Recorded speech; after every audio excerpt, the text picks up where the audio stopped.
Per- Bueno, entonces vamos a dar inicio Perfecto, a perfecto. la conferencia de hoy. Eh, Nuestro invitado es el doctor Julio Mosquera. El título de la conferencia es Introducción a la teoría de la objetivación, su relevancia para la práctica.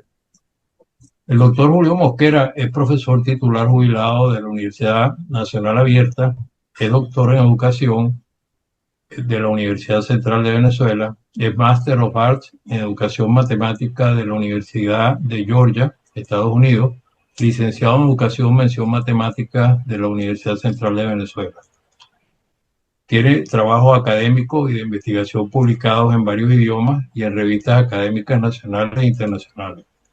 Es autor de materiales curriculares de matemáticas y educación matemática para el nivel universitario y básico.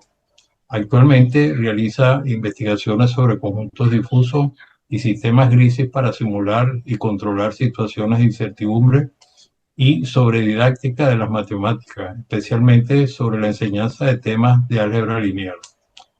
Bueno, aquí no lo dice, pero también el doctor Mosquera estuvo en el Centro de Enseñanza de la Matemática cuando estaba el rector de la Simón Bolívar, Enrique Planchar, y él estuvo muchos años ahí. También nos puede hablar de esa experiencia que debe haber sido muy interesante. Bueno, vamos a hablar ahora sobre el tema. La educación Muy en bien. matemática es de suma importancia en la sociedad actual. Con el auge de las aplicaciones informáticas y en especial de las aplicaciones basadas en los modelos amplios de lenguaje LLM por sus siglas en inglés, en todos los ámbitos de la vida humana, las matemáticas cobran una relevancia extraordinaria. Por otro lado, la democratización de la educación nos obliga a pensar en formas de garantizar una educación en matemática para la mayoría de la población, lo cual a su vez redundaría en el desarrollo de las ciencias matemáticas, otras ciencias y las tecnologías.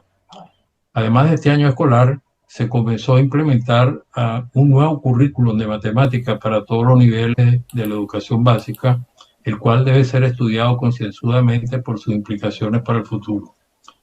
La teoría de la objetivación, TO, una teoría de la enseñanza y del aprendizaje, Esta vez. ofrece una, nos ofrece una fundamentación teórica para guiar la práctica de la educación en matemáticas en contextos institucionalizados.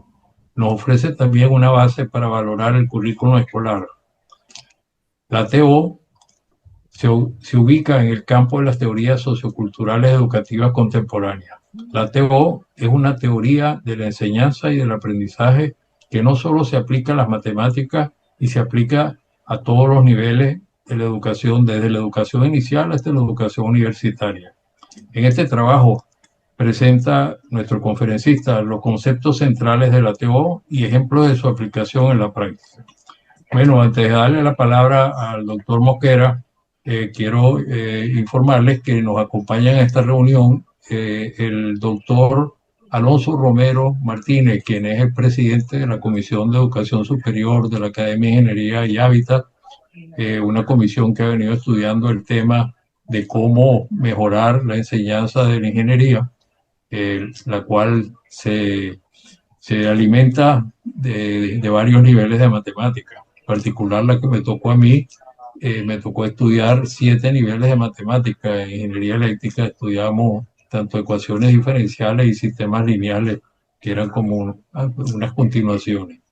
También nos acompaña el doctor Carmelo Ecarri Enrique, quien es presidente de la Comisión Especial de Actividades Académicas en España. Bueno, bienvenido, doctor Julio Mosquera Padrón. Eh, Nos agrada mucho tenerlo aquí y nos interesa mucho el tema, ya que los ingenieros se supone que hacemos mucho uso de las matemáticas y esta nueva modalidad pues nos entusiasma. Tiene el tiempo que considere conveniente para hacer su presentación y además, bueno, nos va a permitir al final de la conferencia pues que podamos intercambiar ideas y ver, conocer más sobre el tema. Adelante, doctor Seguro. Moncera. Buenas tardes. Ante todo, muchas gracias pues a la Academia de Ingeniería y Hábitat por la invitación, en especial al ingeniero Abella por esta oportunidad, ¿verdad? Para compartir experiencias y, bueno, principalmente una teoría de la educación eh, con una comunidad que uno normalmente tiene muy pocas oportunidades para interactuar, lamentablemente. Me permiten una primera observación, es que en Venezuela, digo lamentablemente, las reformas en la enseñanza de la matemática históricamente se han hecho con muy poca participación de las comunidades universitarias que se ve que se alimentan de o que requieren de una buena enseñanza de la matemática previa a la enseñanza universitaria, como por ejemplo las facultades de ciencia y las facultades de ingeniería, y en muy pocas oportunidades, ha habido muy pocas oportunidades para interactuar y participar en los cambios curriculares y en la definición de las políticas educativas en cuanto a la enseñanza de la matemática. Entonces, me agrada mucho esta oportunidad para encontrarme con miembros de esas otras comunidades, que no es muy usual que entremos en diálogo entre la comunidad de educadores y la comunidad de matemáticos y la comunidad de ingenieros. Entonces, muchas gracias por la invitación. Eh, Primero, una pregunta que uno sería, bueno, ¿por qué no vamos a ocupar de la teoría de la objetivación? Esta pregunta se la podría hacer uno sobre cualquier otra teoría. La educación, la didáctica de las matemáticas, que es la disciplina que estudia científicamente los temas relacionados con la enseñanza, aprendizaje y la evaluación de la matemática, no es una ciencia normal en los términos de Thomas Kuhn, en el sentido de que la didáctica de las matemáticas también se usa el término educación matemática tomado de la Academia Anglosajona. En la didáctica de las matemáticas viven con varias teorías. No hay una teoría única aceptada por toda la comunidad, sino que hay varias teorías eh, que funcionan y son utilizadas en diversos, a veces tienen que ver incluso con cuestiones regionales. Por ejemplo, en Europa hay un enfoque de la didáctica de la matemática, especialmente en Alemania, por ejemplo. En Francia hay otro enfoque y esas diferencias regionales han llevado a que se adopten teorías que tienen ciertas diferencias. Y también se ha propuesto una palabra que sea la concatenación de teorías, es decir, que se busque una manera de cómo esas teorías pueden conjugarse para entonces ir ofreciendo o ir generando una teoría que sea más, entre comillas, universal o más aceptada por toda la comunidad. Entonces, estudiar la teoría de la objetivación, eh, en primer momento, para la comunidad didáctica de la matemática, tendría como el mismo interés que se tendrían a estudiar otras otras teorías de la educación, ¿no? Este, Perdón. El otro tema es que la teoría de la objetivación nos sirve tanto como para quienes hacen investigación en el campo de la didáctica de las matemáticas, también sirve para el desarrollo de propuestas curriculares y de materiales instruccionales, y también sirve como un referencial normativo para evaluar propuestas curriculares existentes. Pongo un ejemplo, el Ministerio de Educación de Venezuela acaba de proponer un nuevo currículum de matemáticas desde educación inicial hasta el último año de la educación media, donde aparecen ahí unos elementos que la sociedad no ha valorado suficientemente a mi manera de ver, o por lo menos no se ha visto una discusión pública en torno a ese nuevo currículum. Uno de los temas que a mí me llama la atención y que desde la teoría de la objetivación se cuestiona es que en ese currículum dice que la conciencia matemática, lo cual no definen qué es, dice que la conciencia matemática es innata, es decir, que habría algo innato. eh, entonces, yo como veremos más adelante, desde la perspectiva de la teoría de la objetivación, esa concepción innatista de la matemática se cuestiona. Y bueno, entonces la teoría de la objetivación nos serviría tanto como para hacer investigación como para hacer desarrollo de currículum en el nivel universitario y en cualquier nivel del sistema educativo. Ahora bien, la teoría de objetivación es una teoría que digamos, la persona que creó la teoría o que fue el primero en proponerla, su nombre es Luis Radford. Él es de origen guatemalteco, pero se radicó muchos años en Canadá. Él vive en Canadá y trabaja en una universidad canadiense. Y él es el creador de la teoría de la objetivación. Y la teoría de la objetivación ha venido ganando cada vez más, eh, ha ido atrayendo cada vez más interés en las diversas comunidades de didáctica de las matemáticas latinoamericanas, especialmente en Colombia y Brasil. Hay alguna gente en Ecuador y en Perú trabajando también en teoría de la objetivación, pero yo diría que en este momento, como digamos, los focos de desarrollo de la teoría de la objetivación en América Latina son principalmente Colombia y Brasil. Eh, la teoría de la objetivación es una teoría de la enseñanza y del aprendizaje.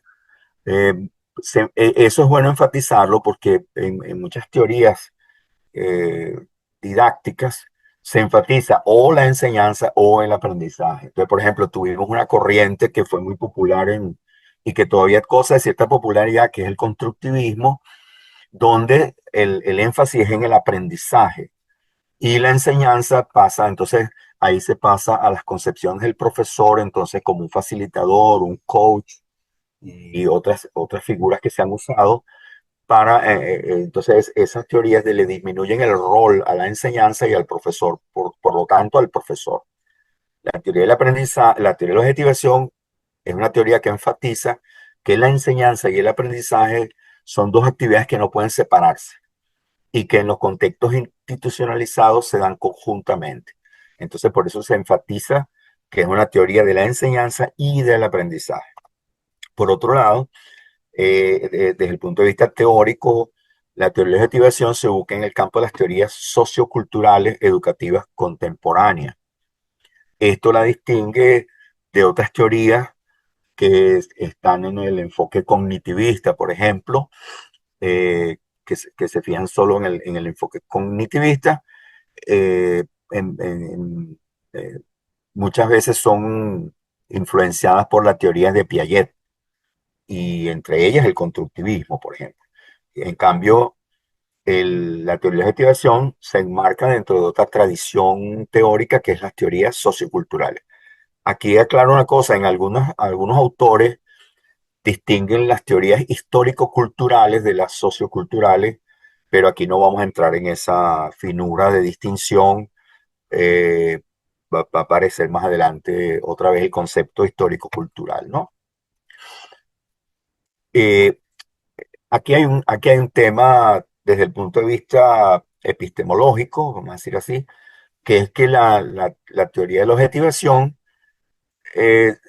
ahí dice, esa cita de Radford dice, inspirada en el materialismo dialéctico y particularmente a la escuela de pensamiento de un psicólogo que falleció muy joven y ha tenido mucha influencia a través de las escuelas norteamericanas de psicología, estadounidenses de psicología, que es Vygotsky. Hay un libro muy famoso de Vygotsky que se llama Pensamiento y Lenguaje, que fue traducido por primera vez al inglés por el MIT, y el prólogo es de Jerome Bruner, que es un psicólogo estadounidense, bueno, ya fallecido creo, muy influyente en los Estados Unidos. Entonces, esa se enmarca, Vygotsky es considerado también uno de los fundadores de las psicologías socioculturales o histórico-culturales. Y allí vamos a ver cómo eso se ve en la práctica. Ahora, desde el punto de vista pedagógico, la teoría de la objetivación se fundamenta en ideas de Vygotsky y Paulo Freire, conocido pedagogo brasileño, que centró su trabajo inicial en la alfabetización de adultos. Y allí el trabajo de Paulo Freire fue principalmente fundamentalmente con adultos. Eh, aquí la teoría tiene esos dos no, teorías de la objetivación. Entonces es importante aclarar qué significa la objetivación. El ma- Vamos a explicarlo de esta manera. Cuando el estudiante, el alumno va a la escuela o a la universidad, él se encuentra ahí con un conocimiento que ya existe previamente a su ingreso. Cuando yo voy a una escuela de ingeniería, ya la comunidad de los ingenieros tiene un conocimiento que está cultural e históricamente constituido. Y ese conocimiento existe independientemente y previo a que la persona se encuentre con un estudiante de ingeniería, va y se encuentra con ese conocimiento en las escuelas de ingeniería. Y entonces es al encontrarse con esa cultura que en cierta forma le objeta porque él viene con otro conocimiento, con otras ideas, entonces en cierta forma esa cultura se nos opone. Y es en esa relación dialéctica entre esa cultura que existe históricamente y esa nueva, y para él eso es novedoso, aunque eso exista previamente, es ese encuentro precisamente donde se da el proceso de objetivación, porque no es que tampoco el estudiante eh, se ilumina así de repente con el conocimiento de la ingeniería, de los aspectos, de los diferentes áreas que tiene que aprender en la ingeniería, sino que eso es a lo largo de un proceso que no es nada corto tampoco. eh, entonces, por eso hablamos más bien de procesos de objetivación. Eh, la, la, toda teoría educativa, toda propuesta educativa tiene, explícita o no, un proyecto educativo, o sea, se enmarca en algún proyecto educativo. Entonces, la educación matemática, se, eh, la teoría de la objetivación plantea, ¿verdad?, como un objetivo, propósito de la educación matemática, eh, o sea, estar orientada a la creación de sujetos reflexivos y éticos, discursos y prácticas matemáticas históricas y culturalmente constituidas, y que ponderan nuevas posibilidades de acción y pensamiento. Es decir, aquí se puede ver la inspiración de un poco de Freire, ¿verdad? Que Freire cuestionaba la educación que llamaba bancaria, como esa educación donde el estudiante iba y era un recipiente que recibía conocimiento del profesor, y que Freire usa la metáfora de Hegel del amo y el esclavo, ¿no? Entonces, hay que tener claro, digamos, eh, la, la, la teoría de la objetivación se ubica además en un proyecto educativo más amplio, donde la matemática entonces se ve como un conjunto de prácticas históricas y culturalmente constituidas, y que en ese proceso los sujetos crean matemática y se crean a sí mismos. Están en un devenir en, en ese proceso de objetivación. La teoría de la objetivación tiene los componentes centrales, que son fundamentales, el concepto de actividad. La actividad muchas veces malentendida en la escuela es como que los niños estén, sobre todo cuando se refiere a la escuela primaria e inicial, para algunas actividades que los muchachos estén haciendo ahí cualquier cosa, ¿no? Estén, estén ahí movilizándose y brincando y moviéndose y haciendo cosas, pero la actividad Pero es bueno, algo mucho, la actividad es mucho más que eso, ¿verdad? La teoría de la actividad tiene que ver con el concepto de la actividad humana dirigida a un fin, a un propósito. Y eso hace que entonces la actividad cobre sentido o haga sentido para el individuo que está inmerso en la actividad. Entonces tiene que ser una actividad consciente y que lleve a la satisfacción de necesidades colectivas, eh, no solo individuales, ¿no? Y el otro concepto importantísimo para entender ya la parte metodológica de la teoría de la objetivación es el concepto de labor conjunta. Ya vamos a ver más adelante un ejemplo de qué es lo que significa eso, la labor conjunta. Vamos a ver en el ejemplo, en unos ejemplos que voy a mostrar más adelante.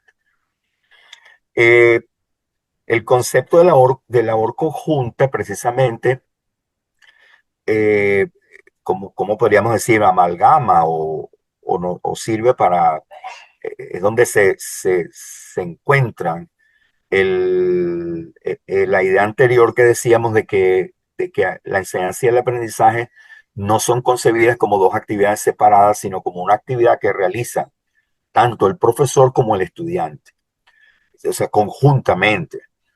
Desde la perspectiva de la teoría de la objetivación, tanto el profesor como el estudiante o los estudiantes están en un devenir, es decir, el profesor también se forma y se transforma cuando enseña, eh, tanto como se considera que el estudiante se forma y se transforma cuando aprende.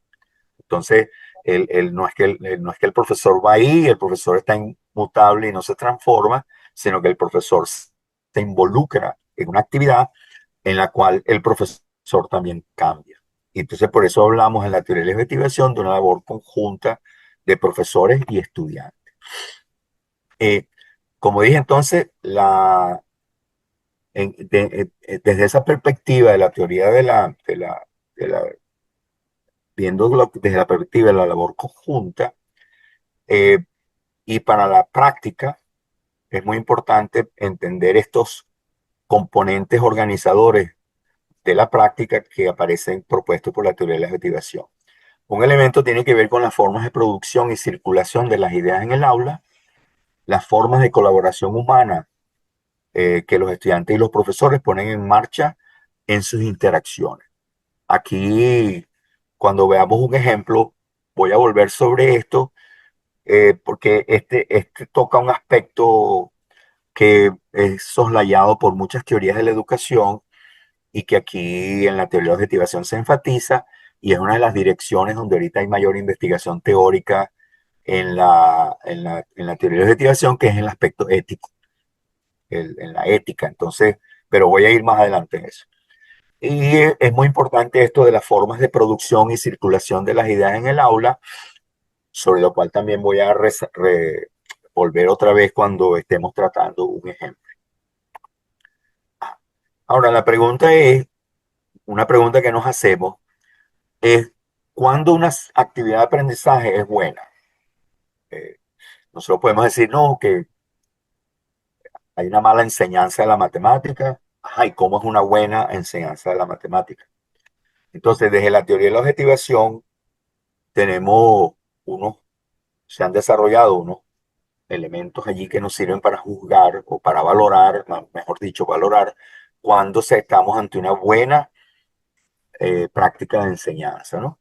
Entonces, primero, esa práctica se orienta hacia un encuentro crítico y polifónico con otras voces y saberes culturales, y fomenta el encuentro en el marco de una ética de relaciones interpersonales, tal como pueden leer allí, que busca alcanzar un objetivo de satisfacción compartida a través de acciones solidarias, comprensivas, inclusivas y democráticas, ¿no? Entonces, este es un tema en el que se vuelve a insistir. Ahí aparece una vez más lo de la actividad conjunta, ¿verdad? Entre el profesor y que se toca cuando se habla de ética, y el asunto de encontrarse con otras voces o con el otro, con la otra persona. Ahora, ¿cómo se constituye una buena clase de matemáticas? O sea, me asomo en un aula y veo eso que está pasando ahí, y desde la teoría de la objetivación, ¿cómo puedo decir si eso es una buena clase de matemáticas? Esto no es una receta, es una guía. Tampoco todas las clases pueden ser así, pero digamos es como el modelo predominante, el modelo preferido, vamos a decir. Y obviamente que desde he dicho que en este caso la teoría de la objetivación busca guiar la práctica en el aula. Entonces la pregunta, como la manera como respondamos a la pregunta planteada anteriormente va a tener que ver cómo, cuáles nos planteemos que son los fines de la educación matemática. Es decir, por ejemplo, en el caso de la ingeniería, eh, ¿cuál es la finalidad de enseñar matemática? ¿Por qué a un ingeniero eléctrico hay que enseñarle ecuaciones diferenciales? Por ejemplo, unos estudiantes, conversaba con unos estudiantes de ingeniería y me decían que la ingeniería eléctrica era la más difícil porque trabajaban con los números complejos, mientras que los restos de las matemáticas, de la ingeniería trabajaban con los números reales. Entonces, ajá, entonces, bueno, indagar y examinar acerca de esa, esas diferencias. Por ejemplo, en las escuelas de ingeniería en Estados Unidos, según yo tengo entendido, se había planteado ya hace tiempo, o en la enseñanza universitaria en general, si los cursos de cálculo diferencial integral, como los cursos iniciales en la formación universitaria, no deberían ser sustituidos por cursos de álgebra lineal. Y es un tema que muchas universidades han adoptado, los cursos de álgebra lineal como cursos iniciales en lugar de los cursos de cálculo diferencial integral. Pero hacer esa discusión a la luz de una teoría que nos orienta eh, es lo que propone la teoría de la objetivación. Bueno, a mí no me gusta mucho el término de saber matemático. Yo preferiría decir de una vez conocimiento matemático, pero tal vez por la influencia francesa en Canadá, el profesor Bradford, él usa el término saberes matemáticos, la concepción del aprendizaje, y este es muy importante, el papel del profesor. En la teoría de la objetivación, el profesor juega un papel central, al igual que el estudiante, es decir, no se privilegia aquí el papel de ninguno de los dos actores de la actividad matemática, de la actividad de matemática en el aula, de la actividad de enseñanza-aprendizaje de la matemática en el aula, sino que aquí entonces el papel del profesor se valora y se considera fundamental. Vamos a ver, según propone Radford, unas fases de la labor conjunta en el aula, y aquí podemos ver, este es un aula de educación media, donde unos muchachos están trabajando en un tema de álgebra, de iniciación al álgebra, en búsqueda de patrones. Entonces, fíjense, ahí hay un modelo que parece cíclico, es un modelo no lineal, efectivamente, de cómo se maneja la enseñanza, la actividad de enseñanza-aprendizaje en el aula, y tenemos que el punto de inicio está aquí, a mi mano izquierda, yo que estoy viendo de frente, ¿verdad? Que es la presentación de la actividad por parte de la profesora o el profesor. El profesor hace una presentación de la actividad que se va a realizar y entonces los estudiantes empiezan a trabajar en pequeños grupos en la actividad propuesta. La profesora va recorriendo los grupos de cada grupo de estudiantes y va interactuando con ellos. Luego se promueve una discusión entre grupos y finalmente se hace una discusión con toda la clase del tema, del problema propuesto inicialmente. Como ya dije, esto indudablemente que tiene sus dificultades prácticas, ¿verdad? Para implementarse en el aula y a lo mejor, bueno, a lo mejor con aulas, ya vendrán las preguntas sobre ese asunto, pero ha habido prácticas usando este modelo, como les dije, incluso en Chile hay una experiencia bien interesante en la escuela secundaria chilena, que yo también voy a mencionar luego ese ejemplo, en una escuela secundaria chilena, y en Colombia y en Brasil y en Canadá, donde se ha hecho una experiencia de más largo plazo utilizando este modelo de la fase de la labor conjunta para organizar la actividad de enseñanza-aprendizaje en el aula. Vamos a ver un ejemplo de una clase de bachillerato. Este es tomado de un artículo de Radford referido, estuvieron en Chile con un profesor allá chileno y estuvieron indagando en un aula de clase en Chile. En Chile hay ¿cómo decirle? Un trend, no sé si realmente la palabra es trend, pero hay como en las carreras, bueno, hay una vía en la educación secundaria que incluye cálculo diferencial integral ya en bachillerato, en la educación media, pues. Y en este caso es un profesor que les propone, como ustedes pueden ver ahí en el dibujito, le propone a los estudiantes un problema de un cono que tiene un hueco en la parte de abajo, en el vértice ahí, pequeño hueco, y que entonces el cono es llenado de un líquido y entonces se supone que el líquido, bueno, se supone, no, el líquido se va vaciando el recipiente y le pide a los estudiantes que tomen en cuenta las variables que son el radio de la superficie del líquido, la altura de la superficie del líquido respecto al cono, al vértice del cono, y el volumen del líquido, y cómo eso va cambiando en el tiempo. Y el problema que le propone es que piensen cuál es la relación en ciertos pares de esas variables sin hacer ningún cálculo, sino que cualitativamente ellos expresen mediante un gráfico cuál sería el comportamiento de esas variables respecto a la otra, sin hacer ningún cálculo, solamente analizando el comportamiento de las variables. Entonces aquí se muestra un ejemplo de 4 respuestas que trabajaron diversos grupos de estudiantes. Como pueden ver, las respuestas se corresponden con la relación de diferentes variables. Hay unas gráficas que relacionan altura con radio y otras que relacionan el tiempo con el radio. Entonces, en esta clase, el profesor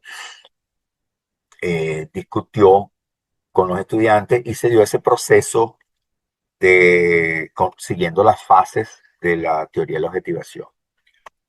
Ok, vamos a ver algunas aplicaciones a otros ámbitos.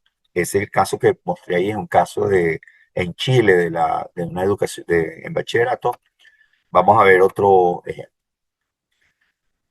Eh, como dije, la teoría de la objetivación se ha aplicado en muchos ámbitos y no solo en matemáticas, sino también en otras áreas, en biología, en física. Se han hecho propuestas interesantes.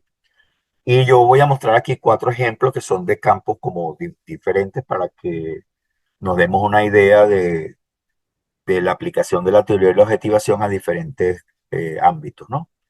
En este caso, la CROA reporta un trabajo donde era una escuela de formación técnica de artesanos, de aprendices. Y se asumía ahí la formación en el trabajo. Y él estaba enseñando a los estudiantes a medir con una cinta de medida graduada en pulgada, y tenían que estudiar el concepto de la fracción de una pulgada. Y entonces eso se hacía en el contexto de en la fábrica, dentro del taller donde iban a trabajar los adultos. Aquí está planteado, bueno, el tema, como dije anteriormente, que el adulto que entra en esta relación de enseñanza-aprendizaje se encuentra con unos conocimientos que son históricamente constituidos y que se les son previos, como el sistema de medición inglés.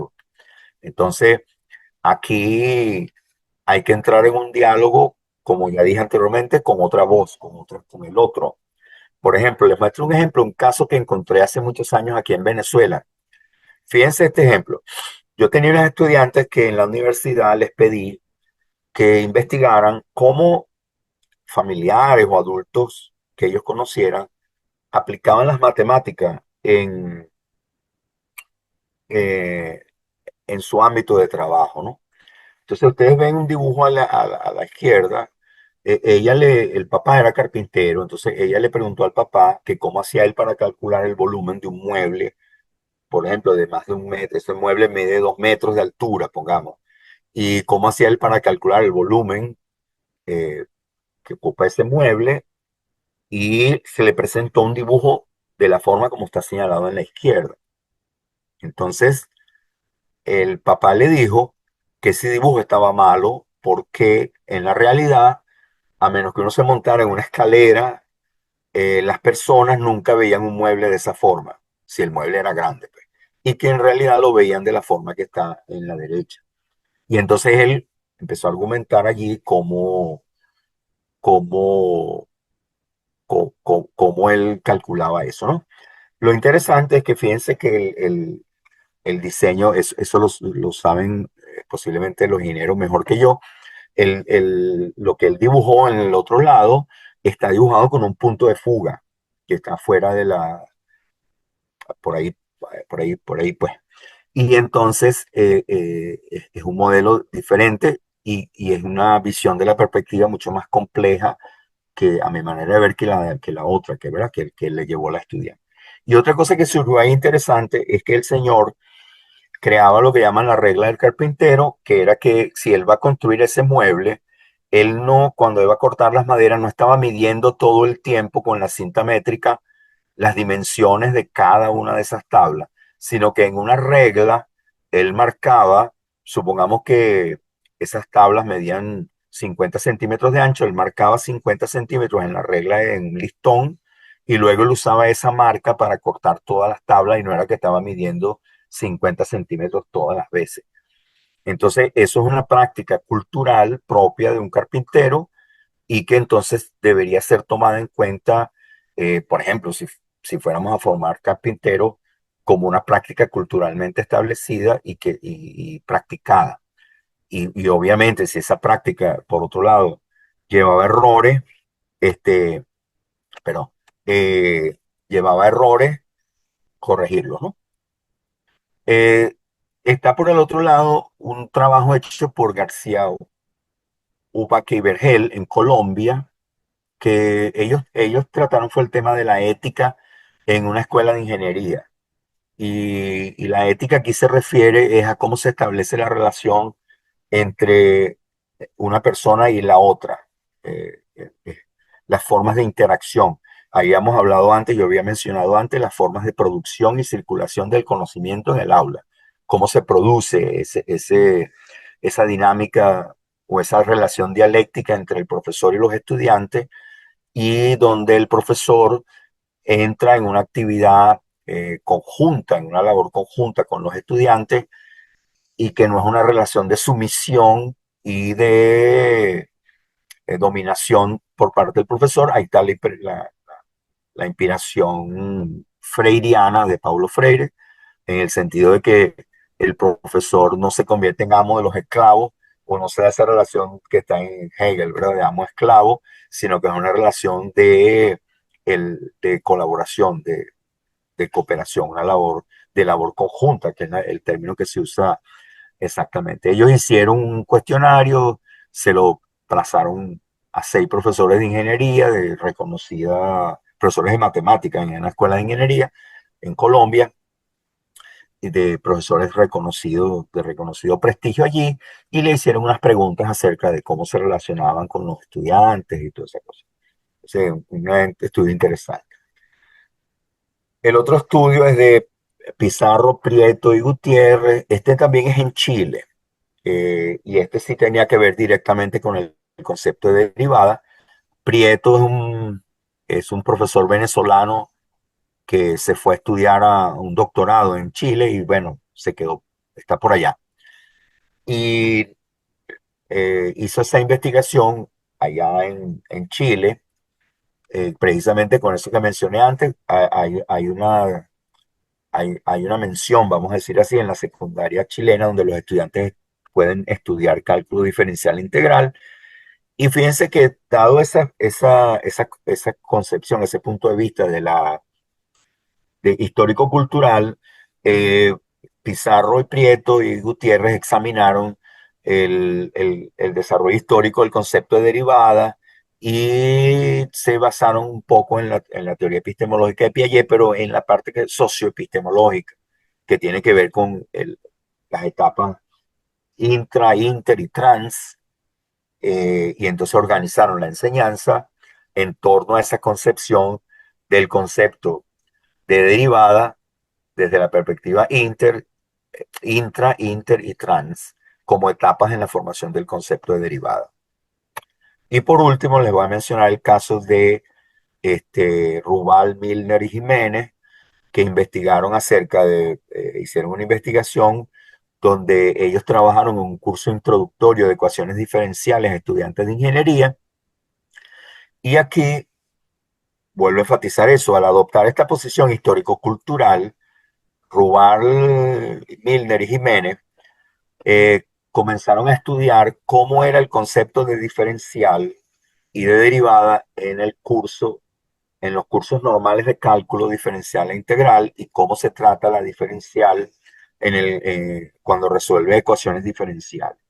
Entonces ellos hacen un estudio histórico del concepto de diferencial y se quedan un poco con la concepción de Leibniz y entonces par- van, digamos, a la inversa. Entonces proponen que el curso de cálculo diferencial e integral que se le da a los estudiantes de ingeniería sería mejor basarlos en el concepto de diferencial sin límite, ¿verdad? Entonces, sin incluir el concepto de límite. Pero ellos llegan a esa reflexión precisamente porque se orientan por la teoría de la objetivación.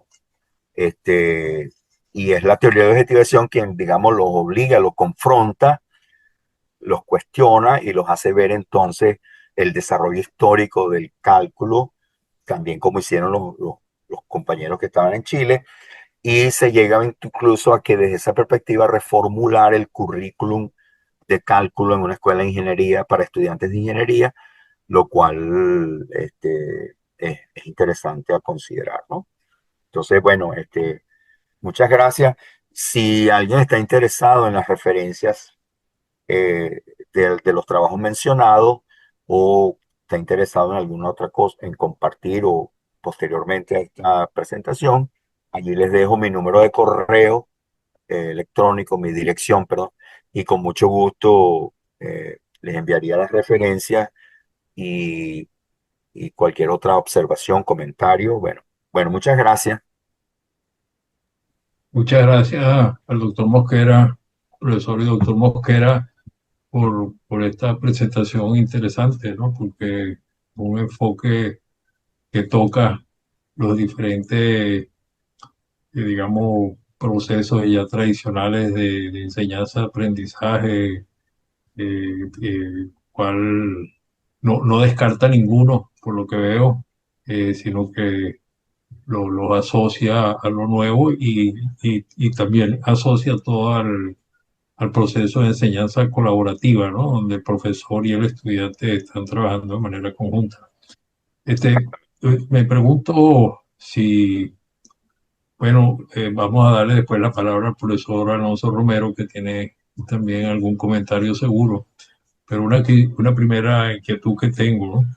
¿Cómo, digamos, en el proceso de formación cognitiva que tiene el estudiante frente a este nuevo modelo de enseñanza-aprendizaje, digamos, se aprecia, digamos que se estimula, por ejemplo, las capacidades metacognitivas del estudiante en cuanto a que es capaz de razonar sobre su propio pensamiento? O sea, hay algo diferente al proceso de enseñanza tradicional donde como tú mencionaste, que Hegel considera pues la relación amo-súbdito, pues el estudiante siempre estaba atento a lo que decía el profesor y no se atrevía a preguntar ni a interactuar y ahora pues en este proceso de formación colaborativa pues ahí hay intercambio, hay la dialéctica y no solamente entre un estudiante y el profesor, sino ellos entre un grupo primero, después entre los grupos y después todos los grupos con el profesor y el profesor es uno más del proceso, ¿no? Y todos se forman y se transforman, pues esa palabra Perfectamente. importante que mencionaste. Entonces,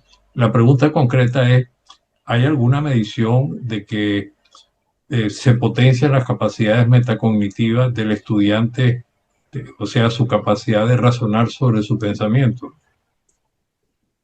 Bueno, yo decirle medición como tal, o sea, algún estudio que reporte cuantitativamente alguna medición o en el estilo clásico, pues de investigación clásica de grupo control, grupo experimental y se compara y tal y qué sé yo. Yo no lo he visto, pero sin embargo, por otros trabajos de tipo más cualitativo. Por ejemplo, en el caso del profesor venezolano que está en Chile, que trabajó trabajaron la enseñanza del concepto de la derivada con estudiantes de bachillerato. Él reporta, precisamente, él reporta, ellos se basan en un modelo que se llama Inter. Eso es basado en la concepto epistemológico de Piaget, socioepistemológico de inter y trans, que podríamos asociarlo en alguna forma con lo que usted dice de la metacognición. Inter es cuando el estudiante o la persona enfoca su atención solamente en las propiedades internas de un objeto y no ve el objeto relacionado con otros objetos. Entonces, cuando el estudiante está en el nivel, vamos a decirlo así, intra, él solamente se fija en las propiedades de ese elemento. Así que entonces él solamente vería la derivada como una cosa en sí misma, como un objeto y más nada. Y le cuestaría relacionar eso con otro objeto. Cuando el estudiante pasa a la etapa inter, entonces ya él relacionaría el concepto de derivada con otros conceptos. Por ejemplo, muy tradicionales de asociarlos con conceptos de tasa de cambio, razón de cambio, ¿verdad? Y entonces él ya vería ese concepto. Y por último, que creo que se estaría más relacionado con su pregunta, es la etapa trans. Es decir, donde el estudiante entonces reflexiona sobre las relaciones que él establece entre los objetos, que sería como una especie de, eh, bueno, podríamos llamarlo, eh, no es estrictamente así como metacognitiva, pero él ahora se estaría fijando como en una etapa superior, donde él ahora está viendo y está reflexionando sobre las relaciones entre los objetos. Y eso me parece, el profesor Prieto con sus colegas reporta que lograron que sus estudiantes avanzaran a ese nivel trans que, que, que, que podría yo asemejarlo con lo que usted plantea de la metacognición, que es como reflexionar acerca de lo que ellos están pensando acerca de las relaciones entre objetos. Gracias, ¿no? Muy interesante A esa usted. experiencia. Y la otra pregunta, antes de pasarle la palabra al doctor Romero, es, digamos, las aplicaciones de la teoría TEO de objetivación en otras áreas del conocimiento, en otras disciplinas, más allá de la ingeniería, o porque en el fondo esto va a aplicar ahora que la matemática es tan importante y tan transversal, sobre todo con estas nuevas aplicaciones informáticas, con las herramientas de inteligencia artificial, estos modelos de lenguaje que ahorita son de uso cotidiano de todos nosotros.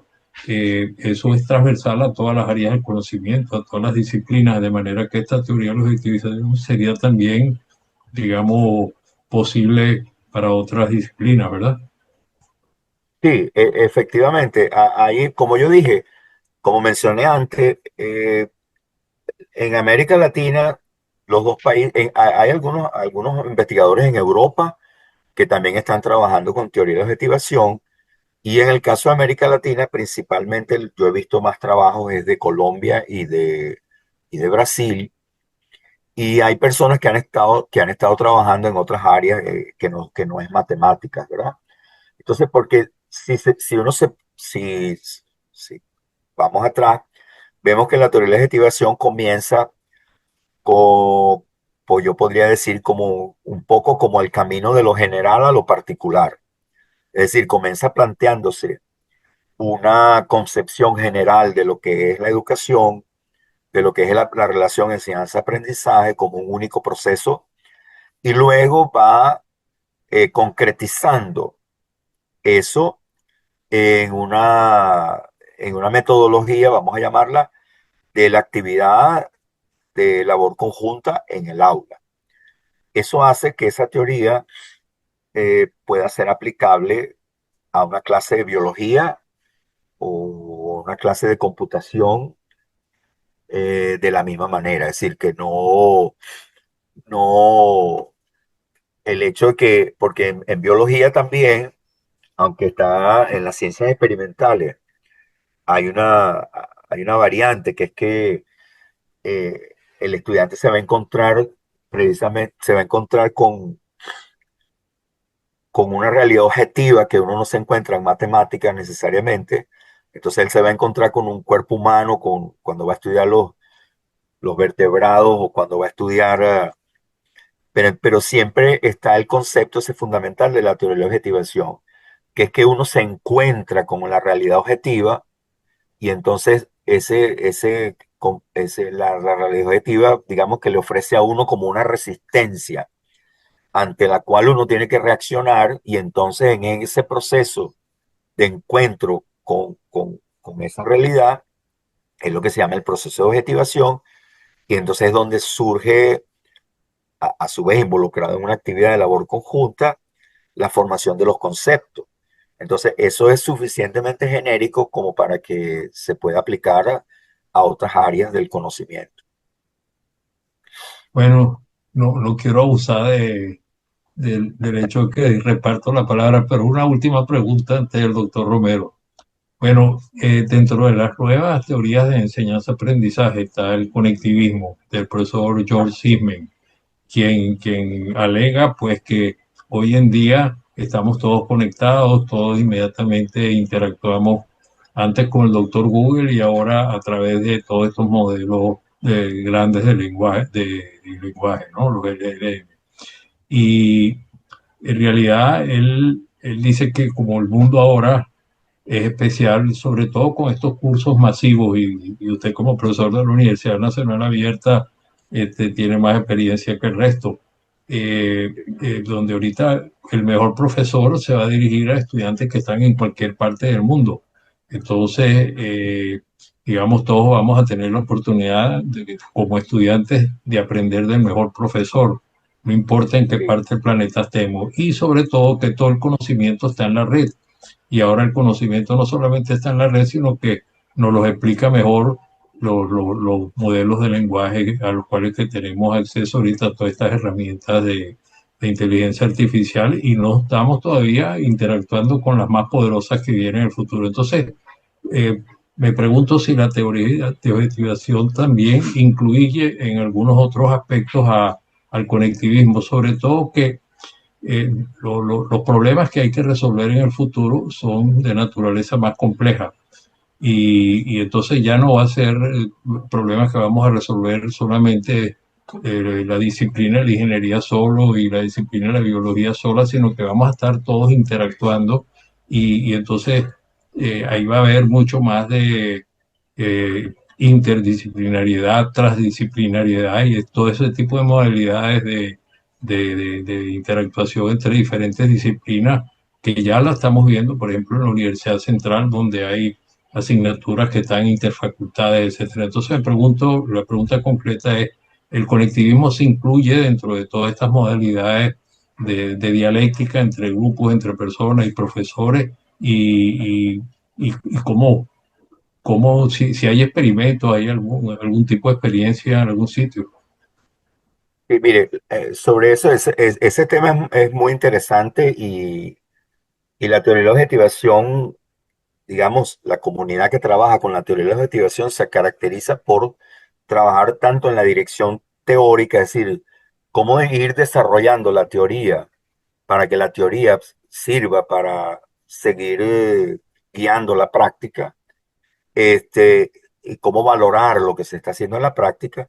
Y en la teoría objetiva y también se hace investigación empírica, pues, y además se hace, como digamos, desarrollo, es decir, se hace desarrollo curricular, se escriben libros de texto, se hacen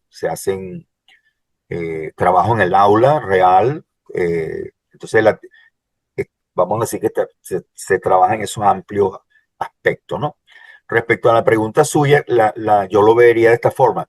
No necesariamente eso está dicho así en la teoría de la objetivación, pero si yo me pongo desde el enfoque de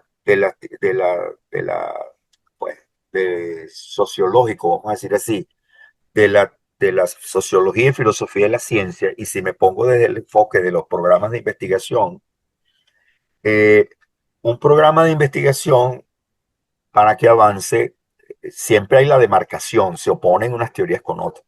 Como yo dije, la teoría de objetivación, por ejemplo, contrasta con el constructivismo, en el sentido que el constructivismo sobreenfatiza la cuestión individualista, de que cada individuo construye la realidad por su cuenta, entonces según eso habría tantas realidades como individuos existan, y la teoría de objetivación se enfatiza en la labor conjunta. Pero hay un tema ahí en la teoría de objetivación, un punto que toma en cuenta, que es el de la creación y circulación del conocimiento. Entonces, cuando nosotros estamos hablando de que estas nuevas herramientas tecnológicas contribuyen a, a una circulación del conocimiento como nosotros nunca antes habíamos conocido, entonces la teoría de la objetivación se apropia de esas realidades, vamos a decir así, se apropia de esa realidad objetiva y tiene que teorizar sobre ello.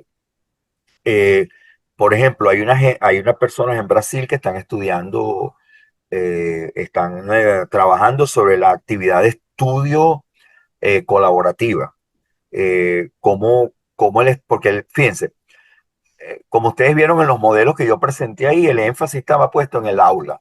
Hay un profesor, unos muchachos, unos estudiantes están en un aula y el encuentro se da en el aula. Ajá, pero ¿qué pasa? Y eso lo enfatizaba yo mucho con mis estudiantes cuando daba clases presenciales. Salimos del aula, entonces él tiene que ir a estudiar, porque no es que él no va a estudiar, o porque no va a aprender todo lo que tiene que aprender solamente con lo que se hace en los minutos que dura la clase en el aula. Entonces, hay una corriente también dentro de estas escuelas histórico-culturales que es la del fomento de la actividad de estudio, que ese estudio puede ser un estudio independiente y puede ser un estudio colectivo.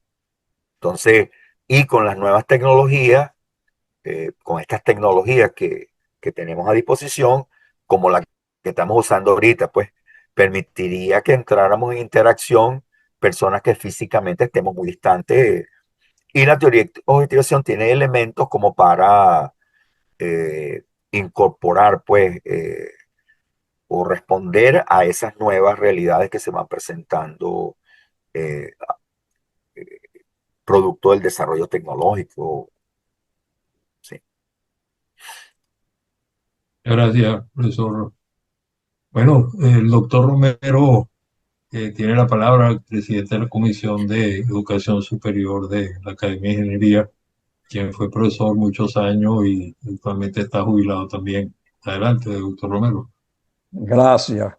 Bueno, en primer lugar, pues felicitaciones al profesor Julio Mosquera porque por su clara exposición y tema tan interesante. ¿Eh? Lo que es esa preocupación por la enseñanza de la matemática siempre ha sido pues un problema importante, eh, tanto para los profesores como para los estudiantes, ¿no? Ahora, a mí me ha llamado la atención que esta teoría eh, ha tenido un punto de partida o una motivación del materialismo dialéctico. Yo no veo pues cuál pueda ser la relación entre el materialismo dialéctico y la enseñanza de la matemática, ¿no? La, la, la dialéctica es una cosa y sirve por una cosa. Y la matemática sirve para otra cosa, ¿no? La matemática es algo que no depende de interpretaciones personales, sino que cuando uno resuelve un problema en matemática, eso va a tener un resultado que es objetivo. No tienen ninguna otra interpretación. En cambio, la dialéctica nos puede llevar a la interpretación que quiera el que está dirigiendo pues, eh, la acción. entendí, sí. Entonces, por eso yo no veo esa relación, ¿no? Ah, ese sería un punto, pues, que me gustaría escuchar su opinión. Eh, el otro punto es que, naturalmente, la enseñanza de la matemática eh, depende muchísimo del nivel. Si, si se le va a enseñar a un estudiante de bachillerato cálculo diferencial e integración, el estudiante de bachillerato difícilmente va a captar esa idea, ¿no? En cambio, un estudiante de ingeniería sí, porque un estudiante de ingeniería, si el profesor es un ingeniero, le va a enseñar cálculo diferencial y derivación para resolver problemas concretos de ingeniería, ¿no? Por ejemplo, la elástica de una viga. Entonces lo está viendo, el estudiante está viendo la viga, lo que sucede con la viga, y entonces lo va relacionando con lo que el profesor está explicando eh, de la derivación y lo va entendiendo. Cosa muy diferente, por eso yo no sé si en la teoría de la objetivación está previsto que no es solamente la técnica de enseñanza, sino que es también quién es el que le enseña. Porque el que le enseña, si es un matemático puro, va a enseñar la derivación y la integración de una manera que ni el estudiante de ingeniería la va a captar tampoco. Ajá.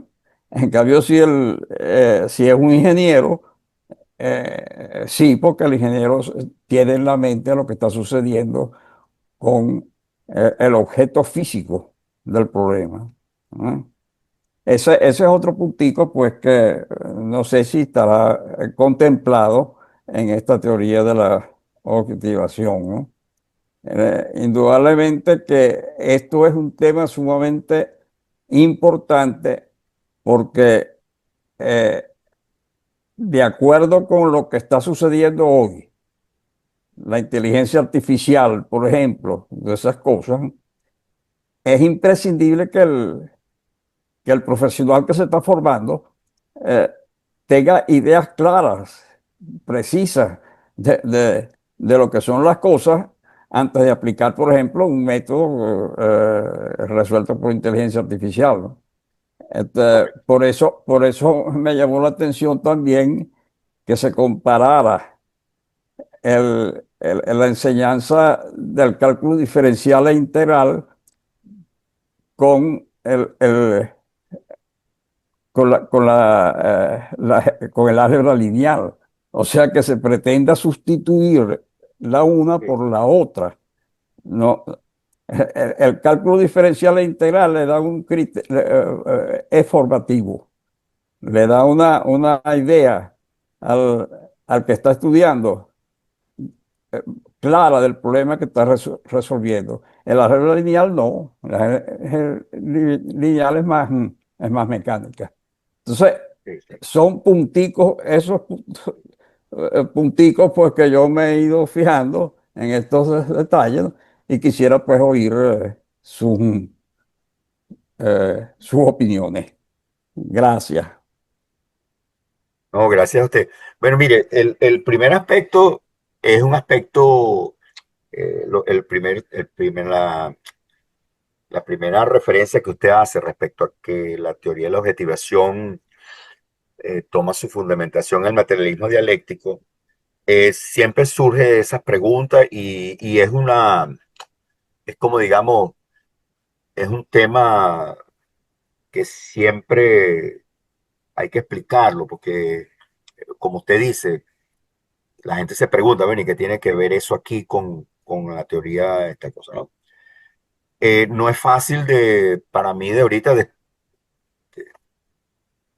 explicar eso, pero lo que sí puedo hacer sin temor no quisiera simplificar, presentar una respuesta simplista a su pregunta, porque su pregunta es es fundamental, o sea, es una pregunta central, ¿verdad? Porque, digamos, si yo comienzo diciendo que uno de los fundamentos de la teoría de la objetivación es el materialismo dialéctico, su pregunta ataca ahí en el buen sentido de la palabra, puede ser, va al núcleo de la cuestión, ¿no?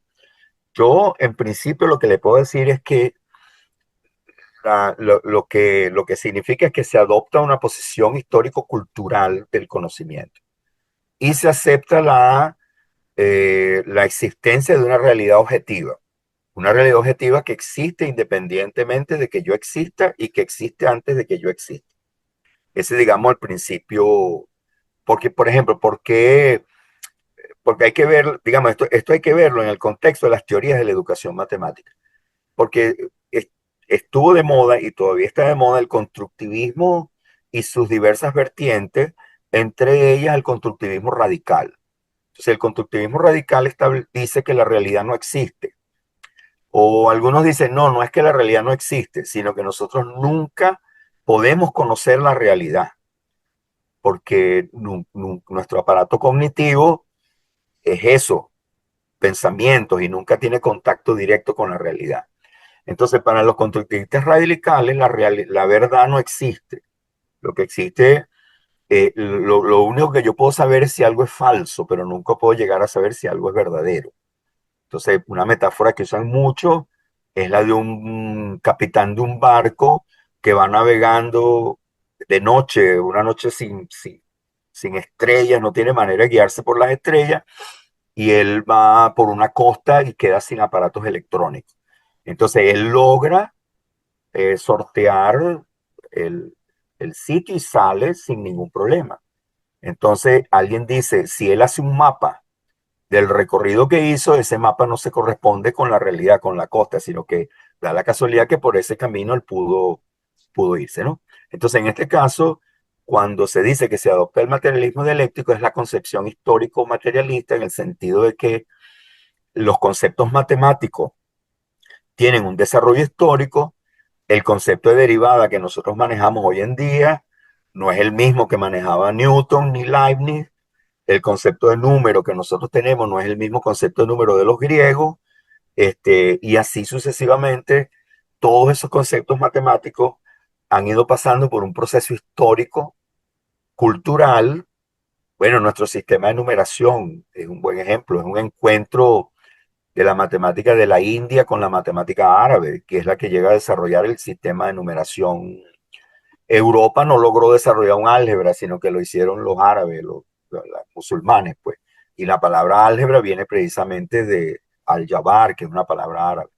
Entonces, es reconocer, digamos, que si bien los objetos matemáticos son objetos abstractos, esos objetos también son productos, eh, no productos porque no están acabados, no, sino son parte de un proceso histórico-cultural que la humanidad ha ido, en el devenir de la humanidad, hemos ido construyendo conceptos matemáticos cada vez más poderosos que nos permiten entender mejor una realidad que existe objetivamente, ¿no? Eso es, digamos, respecto a esa parte,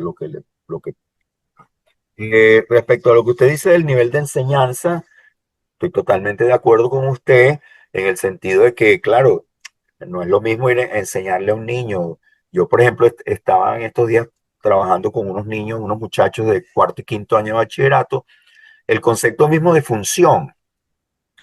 Hay cosas que yo podría trabajar con un estudiante universitario que con un muchacho de esa edad, aunque ya están a punto de ingresar a la universidad, pero tienen muchas debilidades en su formación matemática previa que no me permiten sino ir más lentamente hacia la construcción de un concepto de función más acorde con el concepto científico aceptado actualmente de función. El otro tema que usted dice, totalmente de acuerdo con usted en el sentido siguiente, la teoría de la objetivación le reconoce el rol del profesor como un papel importante. Entonces, no es lo mismo que el profesor sea un ingeniero a que sea un matemático. Entonces, obviamente, digamos, no obviamente, pero eso veía yo en la Escuela de Ingeniería de la UCB, que tengo amigos matemáticos que son profesores en la Escuela de Ingeniería, que tienen muy poco conocimiento de la ingeniería. Entonces, ellos se les hace muy difícil establecer conexiones de la matemática con la ingeniería y con la práctica de la ingeniería, ¿no? Y yo en este momento tengo una experiencia, estoy trabajando eh, con una empresa que hace asesoría técnica en materia petrolera y trabajo comparto con unos ingenieros y en realidad cuando nos sentamos a conversar sobre un modelaje de un cierto fenómeno técnico, en realidad que lo vemos de manera muy diferente. Entonces, eso sí tiene una tremenda influencia y la teoría de la objetivación, al reconocer el papel relevante del profesor, reconoce esa observación que usted hace muy pertinentemente de que esa diferencia, eh, eso es, tanto el nivel del estudiante como el tema mismo que se esté tratando, ¿verdad? Porque no es lo mismo que yo enseñe un curso de cálculo diferencial integral en la Facultad de Ciencias a los matemáticos, a que le enseñe un curso de cálculo diferencial cruzando la calle ahí a los estudiantes de farmacia, por ejemplo, o a los estudiantes de ingeniería. Entonces, hay ahí una diferenciación que debe ser tomada en cuenta. Y cuando decimos que el profesor debe tomar en cuenta el encuentro con el otro, ese otro es el estudiante de ingeniería, el estudiante de farmacia, el estudiante de medicina. Entonces, es tomar en cuenta esa diferenciación y me parece que es importante. Bueno, usted lo señaló y estoy totalmente de acuerdo con usted. Respecto a lo de la álgebra lineal, yo creo que me expresé mal. No es sustituir, porque obviamente que no son cosas distintas, no se pueden sustituir. Lo que, lo que ese movimiento en Estados Unidos es que el curso inicial sea de álgebra lineal, no que nos enseñe cálculo, no que lo sustituya. Y una de las razones que dan esas personas, los matemáticos, pues, que defienden esa propuesta, es en parte el comentario que usted hizo. La álgebra lineal tiene como una parte que es como muy mecánica, algorítmica, que como que resultaría como más fácil de aprender, pero a su vez en la álgebra lineal se pueden hacer demostraciones y aplicaciones. Entonces, es como que se encontraría como una transición más fácil de la matemática de la educación secundaria a la matemática universitaria, pero en ningún momento sustituir, porque no tiene sentido. Puede ser, para un ingeniero el cálculo diferencial integral es fundamental, ¿no? Entonces, en ese sentido, eh,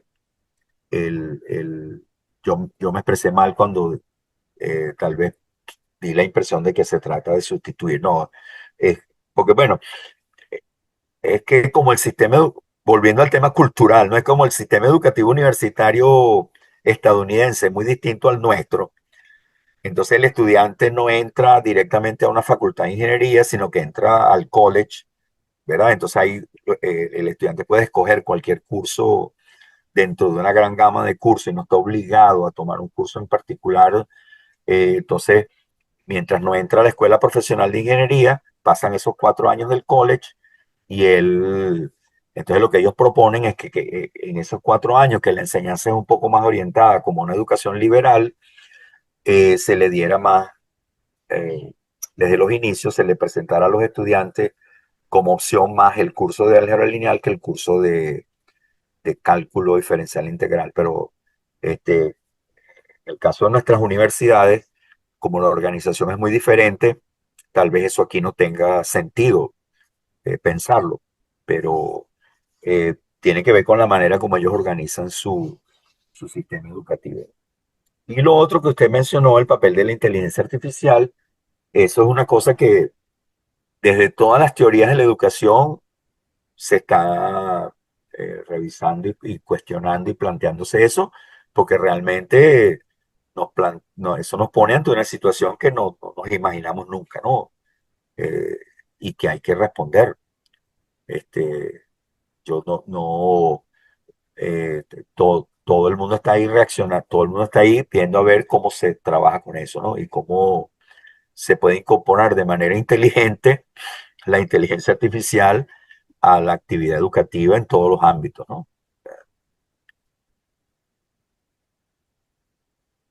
Está bien, muchas gracias. Muy completa No, tu... gracias a usted por sus preguntas. eh, Sí, está bien. No, me voy pensando mejor la respuesta a su primera pregunta, porque realmente esa pregunta está en el núcleo del asunto. Entonces, este, me llevo esa pregunta para elaborar mejor en un próximo encuentro una mejor respuesta, pero por ahora le digo, sin querer simplificar el asunto, este, eh, la dejaría por ahora en el plano en que el plano en que planteé allí. Entonces, bueno, muchas gracias por sus preguntas. Bueno, y gracias a usted por las explicaciones muy claras.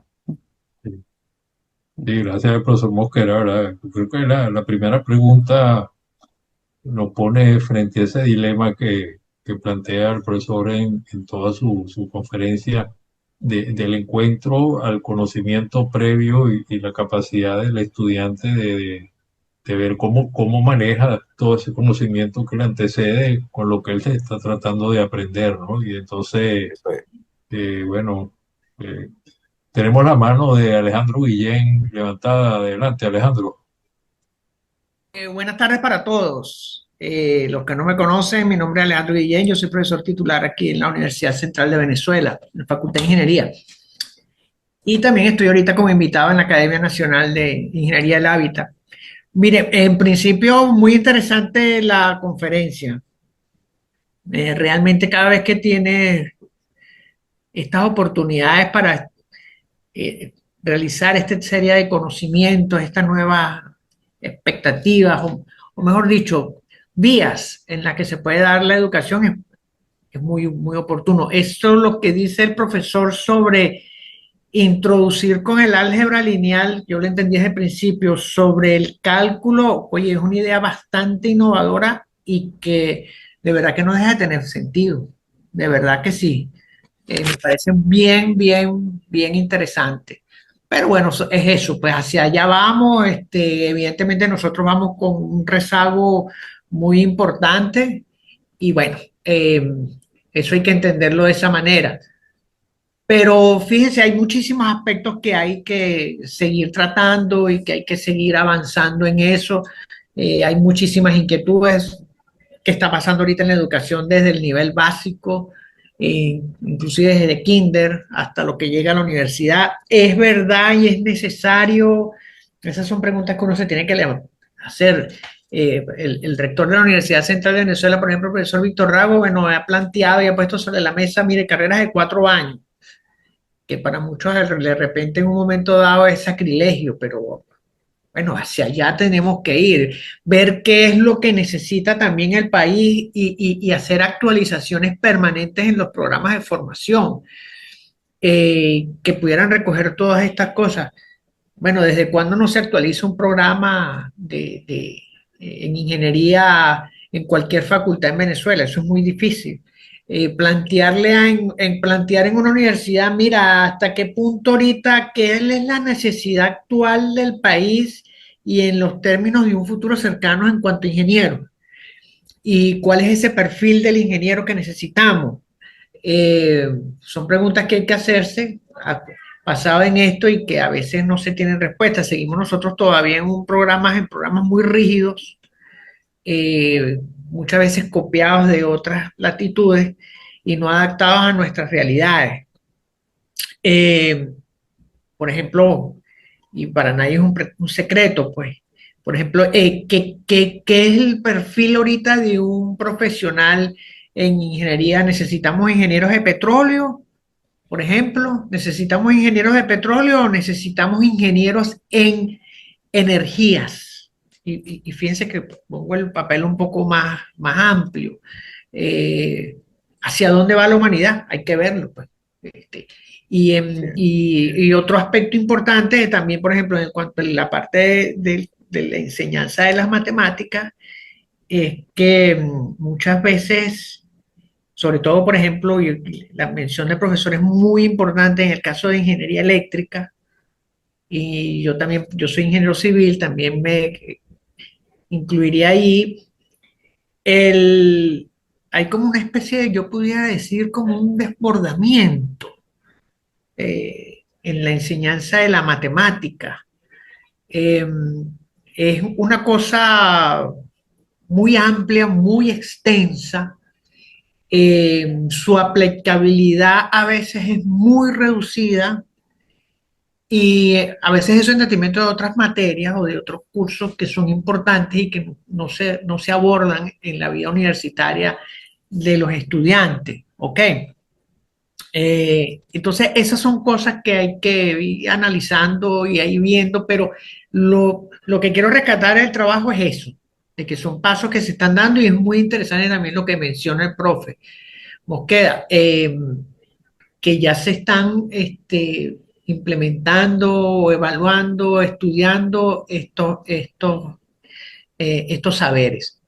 Y para finalizar, para no encadenarme, lo que también me pareció muy interesante, profesor, que usted lo toca mucho, nosotros tocamos mucho eso en la carrera de Ingeniería de Procesos Industriales, que fue la primera carrera creada desde un principio básico, 100% basada en un perfil de educación basada en competencia, fue la primera carrera del país.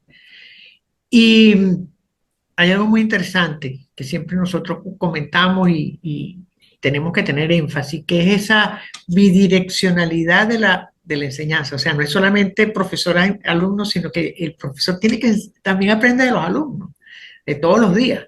¿Ok? Y sobre todo en los semestres avanzados, porque muchas veces hay alumnos que están haciendo ya pasantías y tienen un conocimiento muy amplio, ¿ok?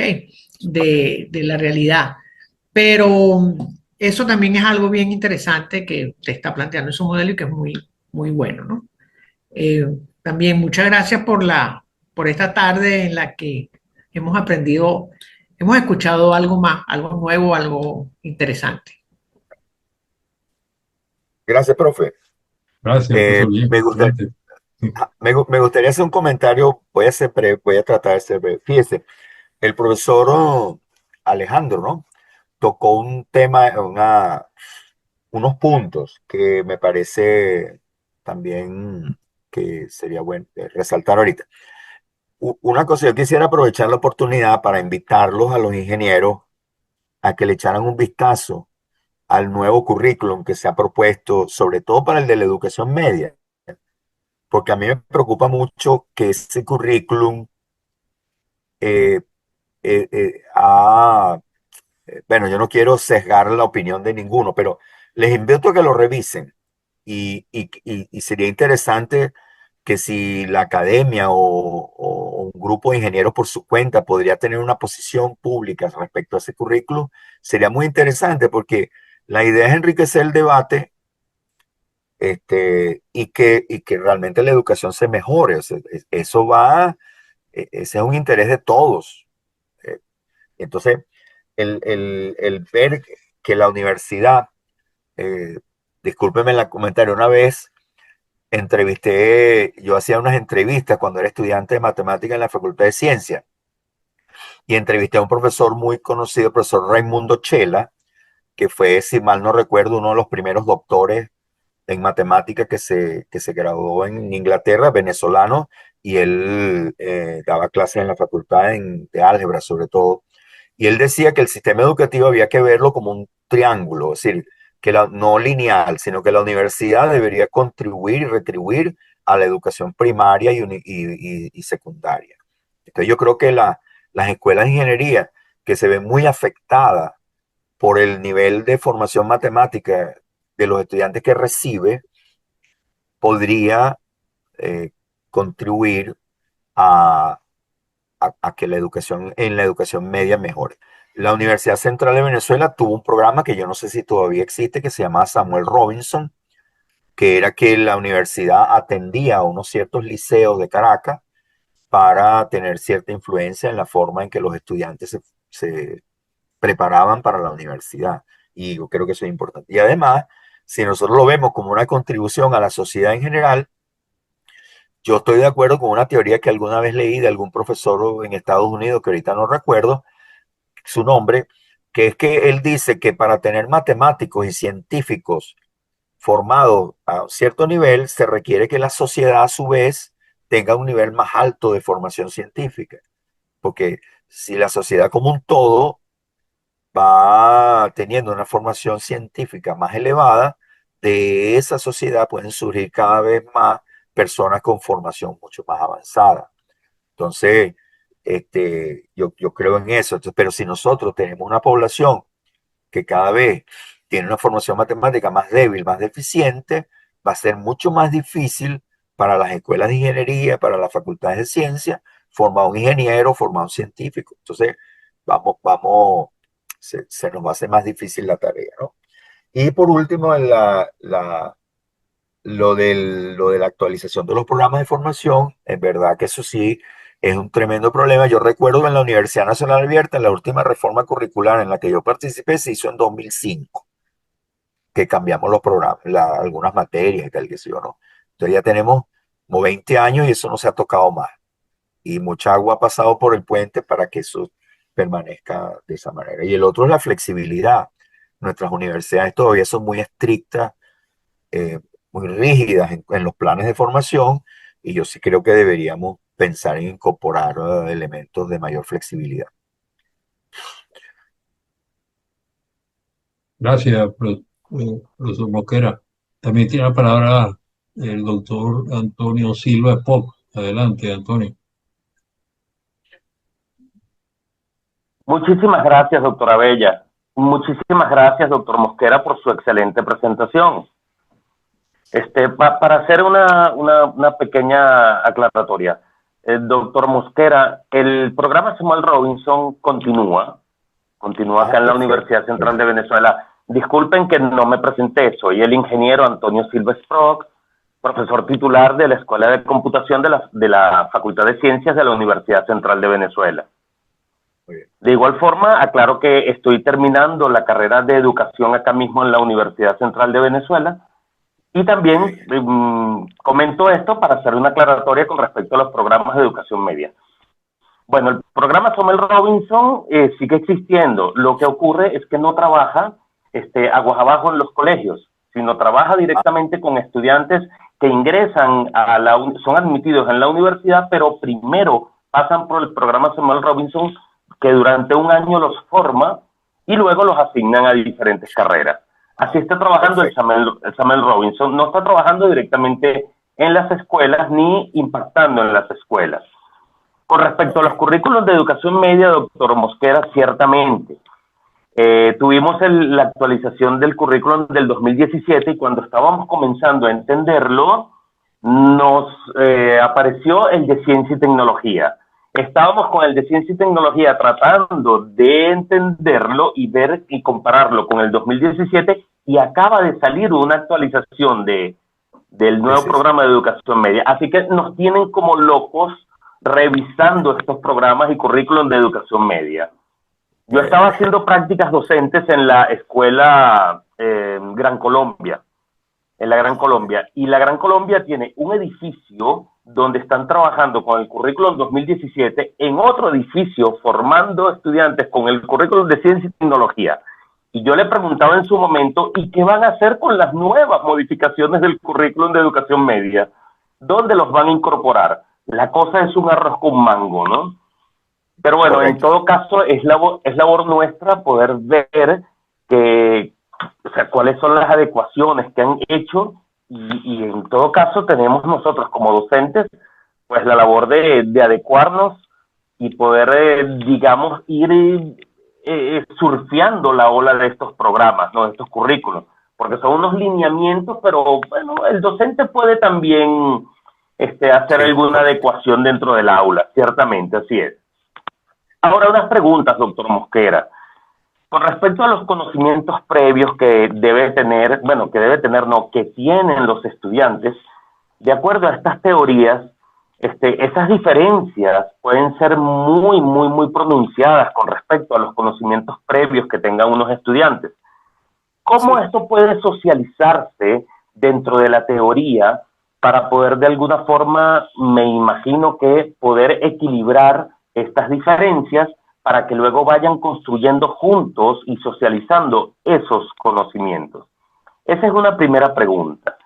Y una segunda pregunta va en el sentido de si es obvio que esta teoría podría contribuir a la formación de valores como la solidaridad, la pluralidad, la responsabilidad. Ahora bien, ¿existen trabajos publicados sobre la formación de estos valores?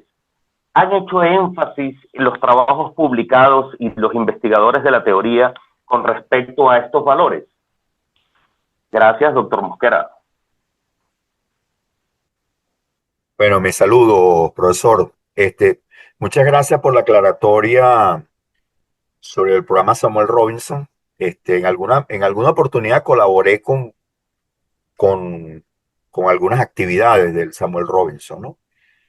Eh, sí, fíjese, eso que usted menciona del currículum, bueno, sí, hay como un cierto caos ahí curricular, porque hay varios currículum en, eh, ejecutándose en la realidad, ¿no? Incluso mi propia experiencia, eh, estuve dando clases en un liceo, yo soy de Cagua, en el estado de Aragua, y de- como me jubilé unos primeros meses, estuve dando unas clases ahí que me pidieron el favor en un colegio privado que está cerca de mi casa. Y encontré que los profesores de ahí no solamente no planificaban ni con el de 2017, sino que usaban el programa de los años 90, que fue el que desarrollamos cuando yo estuve en el Sename con el doctor Planchar, que es unos programas que se llamaron programas de articulación, que eran unos programas posteriores a la matemática moderna y que se llamaron programas de articulación porque precisamente buscaron establecer como una mayor coherencia entre el currículum de la... Recordemos que aquí hubo una vez una educación básica de 9 grados y que eliminó el ciclo básico común del bachillerato y entonces se quedó la educación media de 2 y 3 años, ¿no?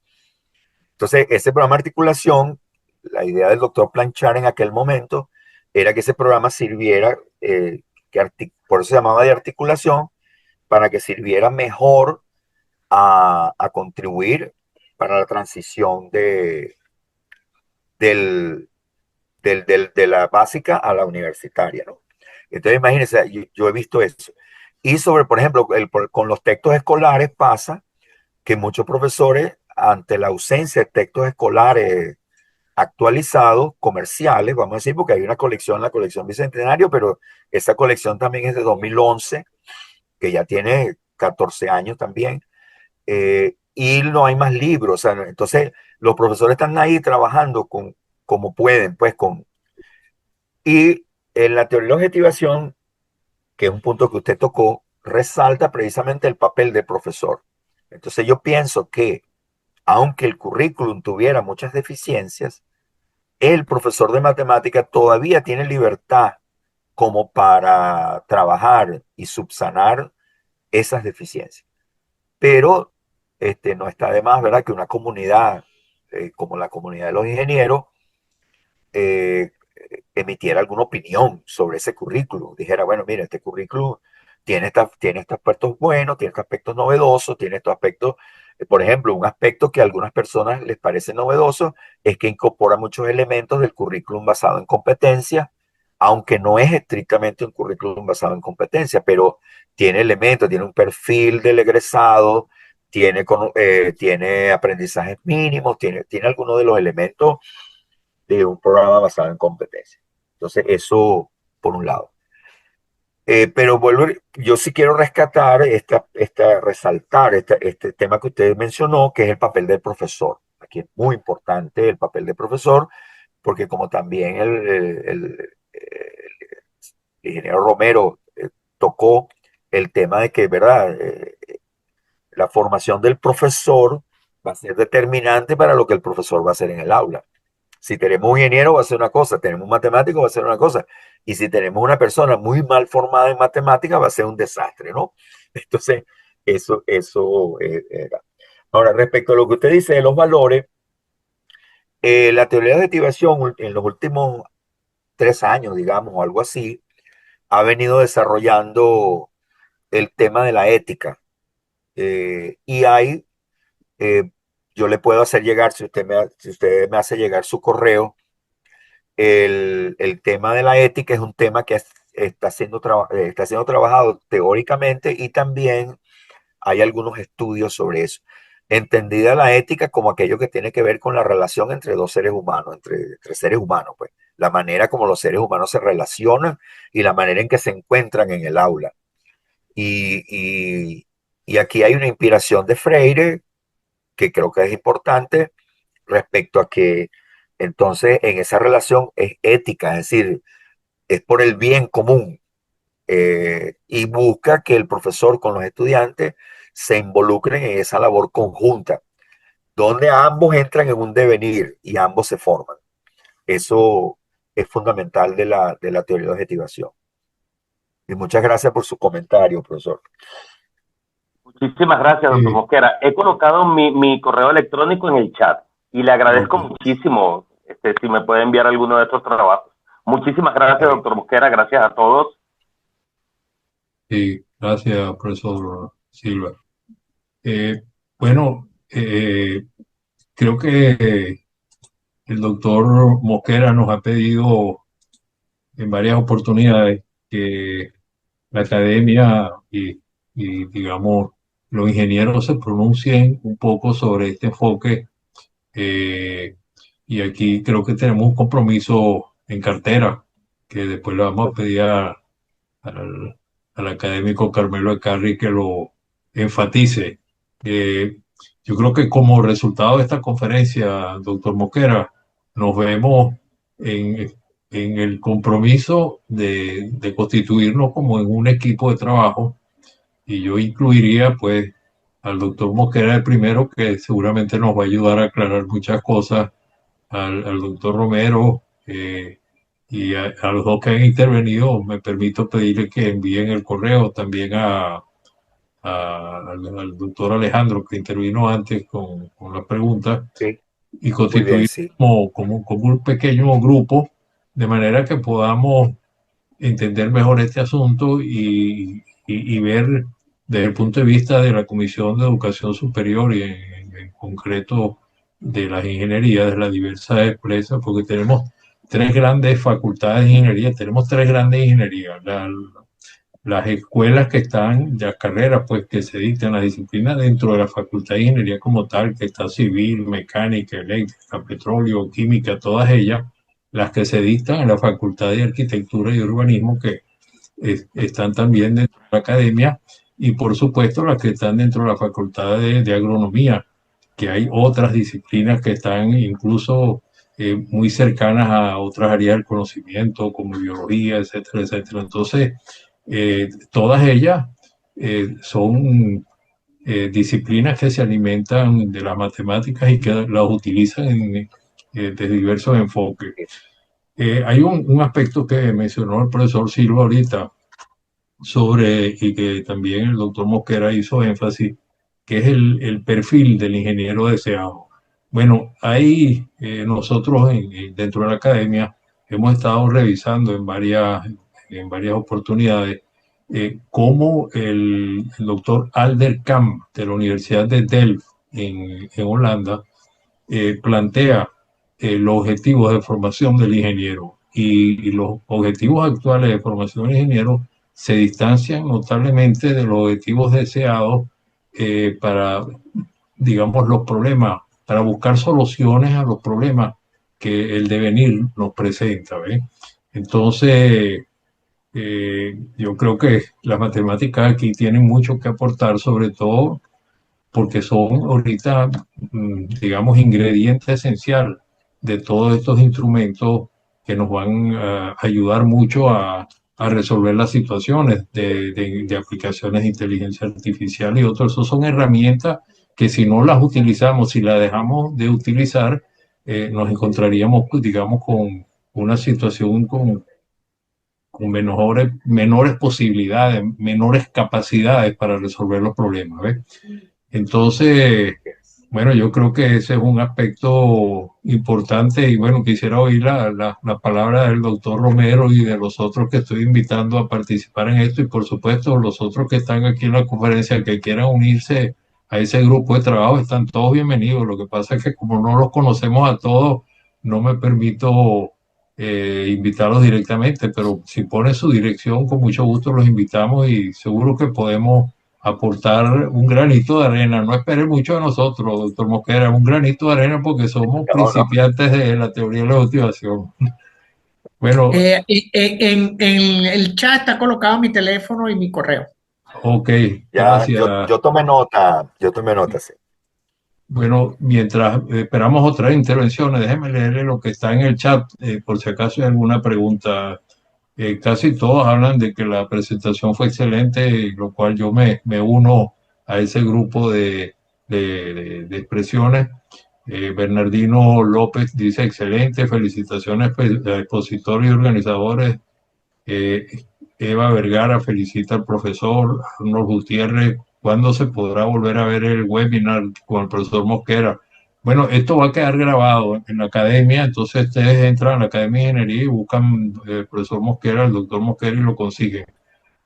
Va a estar en pocos días en la web, dice el académico Carmelo Ecarri, quien nos ayuda muchísimo en estos temas y ya lo van a escuchar ahorita al final.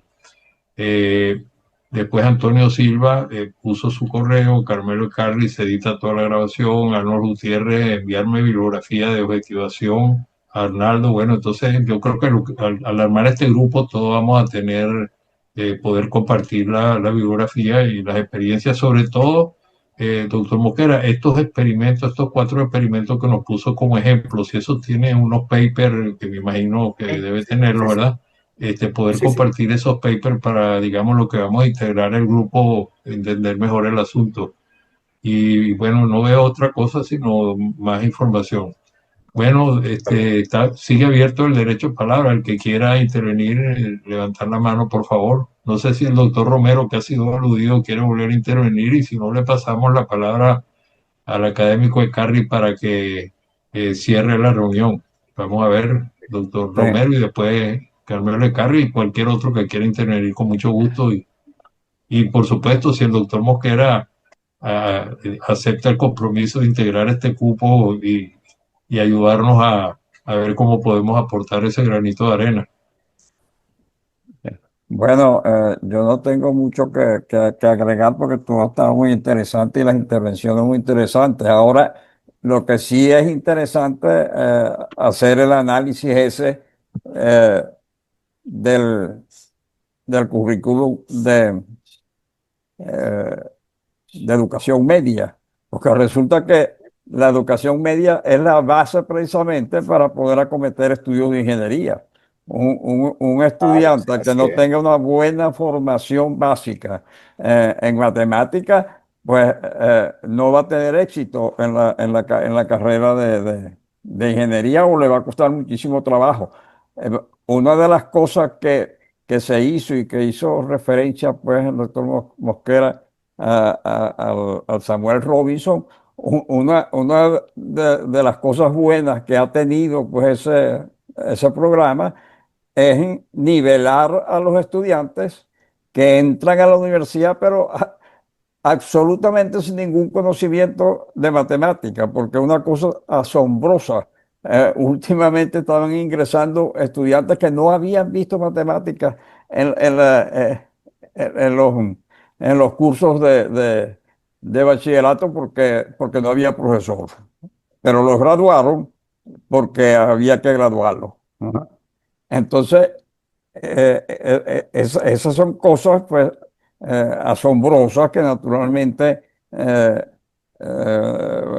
no hay manera de resolverlas sino con un cambio total pues en la administración.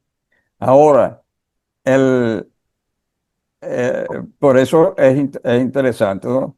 Y si se puede constituir este grupo, pues que habla pues, el profesor Abella, si se puede constituir ese grupo, sería muy interesante porque es necesario tomar acciones que sean concretas y que sean factibles de aplicar en la realidad, en la práctica.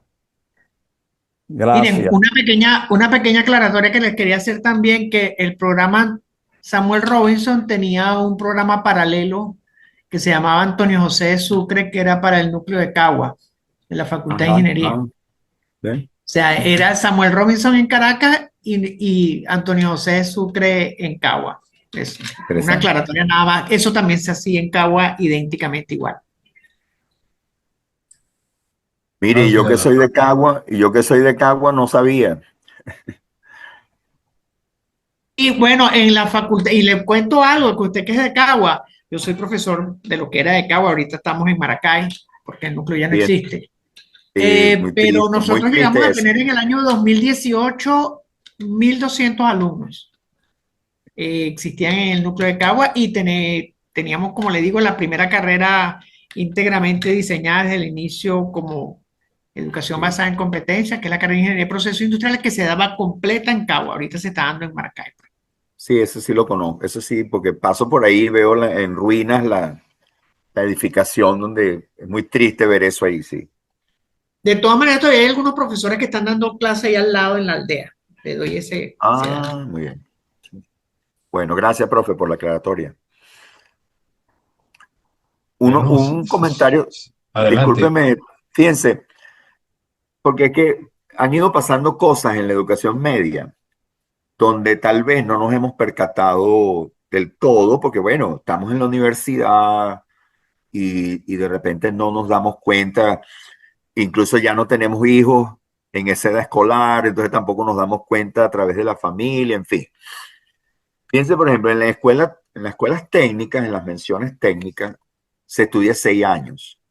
Y en el sexto año, en las materias en las escuelas técnicas e industriales, en el sexto año se estudiaba cálculo diferencial e integral.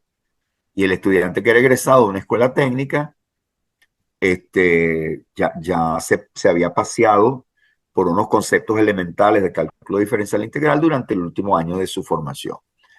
Resulta que en una reforma curricular determinada, que en este momento no recuerdo el año, se decidió eliminar todas las materias del sexto año y el sexto año se dejó solamente como pasantía, para pasantías. La idea era esa de la formación en el trabajo y tal y qué sé yo, pero se redujo mucho la formación académica, que para la preparación universitaria yo considero fundamental. Y luego ha ido pasando que han ido, como el profesor Antonio señaló, varios eh, esfuerzos fallidos, algunos y otros esfuerzos realizados de transformación curricular, que entonces está uno ahí, sale una cosa, sale la otra, y han ido pasando también un poco como desapercibidos para la sociedad en general. Entonces, por eso digo que es bueno que se oyeran otras voces, otras opiniones sobre esos currículums, sobre esas reformas curriculares, sobre todo la más reciente, en particular la más reciente, pues. Bueno, gracias. Sí, sí, efectivamente, yo tuve la oportunidad en el año entre el 68 y el 71, 72. Yo estuve en el departamento de matemáticas de la Escuela Básica de la Facultad de Ingeniería de la Central y daba ahí análisis matemático, el que conocemos todos. Pero también di matemática o análisis matemático, no me acuerdo cómo se llamaba, en la Escuela Técnica Industrial que me quedaba al lado. Entonces yo Sí, sí, daba así es. clase en la escuela técnica a las 7 de la mañana todos los días, me acuerdo, porque tenía varios grupos y después me iba a la central a dar mi análisis, que era un poco más tarde, ¿no? De manera que efectivamente era así. No sabía que habían eliminado eso, ¿no? Porque Sí, yo sí, sí, después sí, me sí. fui a la Simón Bolívar y entonces no pude seguir en la escuela técnica. En la técnica.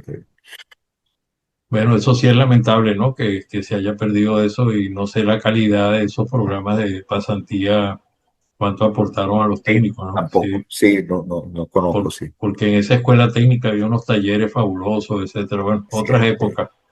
Bueno, entonces Sí, sí, si no hay otras intervenciones, vamos a pasarle la palabra al académico Carmelo Ecarri, pues, para que cierre el evento y entonces constituiremos el equipo ese de trabajo. Ya tengo aquí todos los correos, pues yo me encargo de armar el grupo de manera de ver cómo podemos aportar a la pregunta que nos hace el profesor Mosquera. Adelante, Carmelo.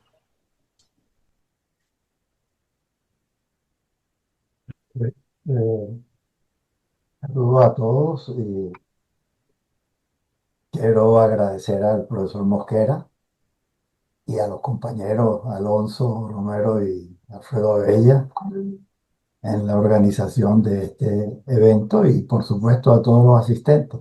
No voy a hacer el cierre yo porque se lo vamos a dejar al doctor, al profesor Oscar González, que cierre el evento. Pero se me ocurre aprovechar como cualquiera de los asistentes hacer un par de curiosidades en cuanto a la excelente, interesantísima exposición de Julio. El primero es epistemológico, es un poco eh, la sistemática de la ciencia que define por sus métodos a las ciencias exactas, matemáticas, la lógica, distintas a las ciencias naturales, pero también distintas a todas estas, vamos a llamarlos, estudios del área de la espiritualidad, la ética, la estética, la religiosidad, la filosofía. Es decir, esto me resultó realmente interesante. Pero lo que quería un poco el otro punto es que no sé si conoce Atapuerca, Julio. ¿Sabéis, Perdón, no le entendí. sabéis de qué se Tengo, trata? disculpe, tengo como un retardo en debe ser por la conexión de internet. ¿Me podría repetir, por favor? Que si conocéis Atapuerca, No, no, no, pero ¿sabéis qué es? no, no. Atapuerca es una zona de la provincia de Burgos, donde por una obra que se estaba realizando desde el punto de vista civil, pues apareció una cueva en la cual se ha venido estudiando antropológicamente cosas interesantísimas. Los fósiles de Atapuerca tienen una antigüedad de 1,2 millones de años. Y qué interesante, esta gente que estaba allí estudiaba matemáticas, hacía lo que hace las matemáticas, magnitudes, formas, patrones, etcétera. Y entonces resulta que hace 1.200.000 años, acá en Europa, se hacía matemáticas. Probablemente no se escribía nada todavía expresamente, pero poder hacer una vara de medición con formas y patrones para calcular incluso sobre un patrón de 24 de 24 horas, o sea, una cosa interesantísima, ¿no? Pero, por cierto que la exposición en el museo estaba a cargo de un doctor de la Complutense, el profesor González, es González un Redondo. matemático, tiene un par de doctorados, es sorprendente este muchacho.